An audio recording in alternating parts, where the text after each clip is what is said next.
கேள்வி என்ன கேட்டிருக்காங்கன்னா, ஒரு காரு 1 மணி நேரத்துல 50 கிலோமீட்டர் தொலைவா கடக்குது. அப்படி இருக்கிறப்போ 12 நிமிடத்துல அந்த கார் எவ்வளவு தூரம் கடந்திருக்கும்ன்றதா வந்து கேள்வி. இதை வந்து நம்ம ஃபார்முலா யூஸ் பண்ணாம எப்படி போடலான்றதை பார்க்கலாம். முதல்ல 1 மணி நேரத்துக்கு 50 கிலோமீட்டர் சொல்லிட்டாங்க. 12 நிமிடத்துக்கு எத்தனை கிலோமீட்டர்னு கேட்குறாங்க.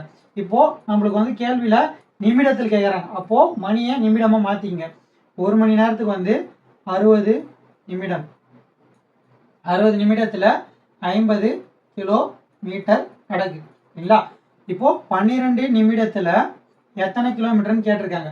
பாருங்க, நிமிடம்னா ஒரு பக்கம், கிலோமீட்டர்னா ஒரு பக்கம் சரிங்களா. ஒரே பக்கமா எழுதிட்டோம்.